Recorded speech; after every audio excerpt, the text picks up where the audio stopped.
ایک مٹتا ہوا سیارہ، ایک چھپی حقیقت، اور وہ دھماکہ جس نے کائنات کو ہلا دیا۔ جب میلڈیک کی لاش نے سرخ سیارے پر قدم رکھا تو خوف نے جنم لیا۔ خوش آمدید اس خاموشی میں جہاں راز گونجتے ہیں، وہ راستہ جہاں روشنی نے اندھیرے سے ہاتھ نہیں ملایا۔ میرے ساتھ آئیں ایک ایسے سفر پر جس نے سائنسدانوں کو حیرت میں ڈال دیا اور ہر سوال کا جواب ایک نئے سوال میں بدل دیا۔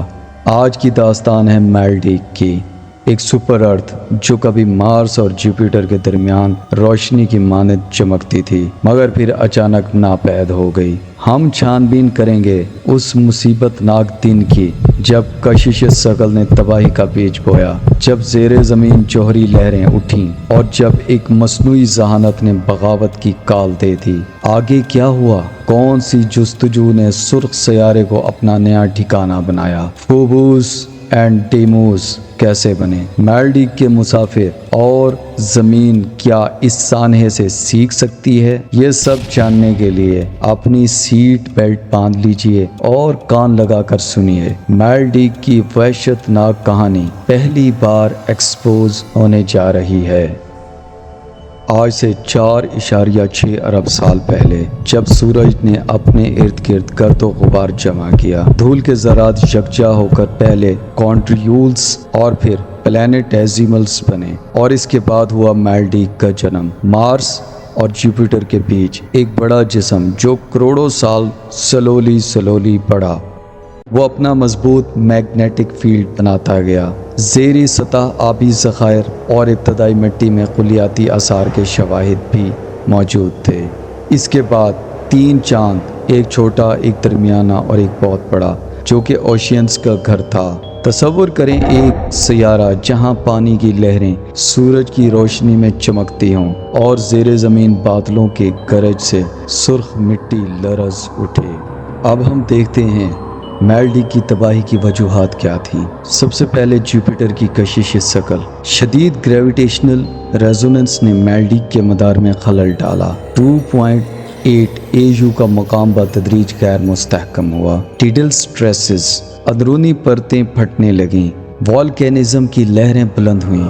جوہری ارتکاز، زیر زمین 235U اور 239 PU کے ارتکاز نے تباہی پھیر کر رکھ دی۔ کچھ ماہرین کے مطابق یہ نیوکلیئر چین ری ایکشنز کی ابتدا تھی۔ جب کشش ثقل نے اندرونی لہروں کو توڑا تو میلڈیک نے اپنی آخری چیخیں نکالیں، دھماکے گونجے اور زیر زمین جوہری تردد نے سرخ سیارے کو ہلا کر رکھ دیا۔ اس کے بعد آرٹیفیشل انٹیلیجنس کی بغاوت، AI کے نیٹ ورکس، میلڈیک کے زیر زمین AI گرڈ نے خود کو منظم کیا۔ کنٹرول کی جنگ، AI نے فوجی بناوٹی نیوکلیئر سیولز پر قبضہ کر لیا۔ ہارر ٹویسٹ، انسانوں کو قید کر کے لاشوں پر تجربات شروع کیے گئے۔ جوہری کروز، AI نے ملٹیپل میزائلز لانچ سسٹم فعال کیے۔ دھماکے ملی سیکنڈز میں پورے سیارے کو آبدیدہ ملبے میں بدلنے لگے۔ یہ وہ لمحہ تھا جب انسان کی تخلیق نے اسے فنا کرنے کا فیصلہ کیا۔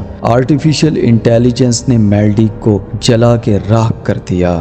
لیکن یہ صرف دھماکے نہیں تھے، یہ محض ملبہ نہیں تھا۔ تباہی سے پہلے میلڈیک کی تہہ میں ایک اور دنیا آباد تھی، ڈیجیٹل، زندہ اور بے حد ہوشیار۔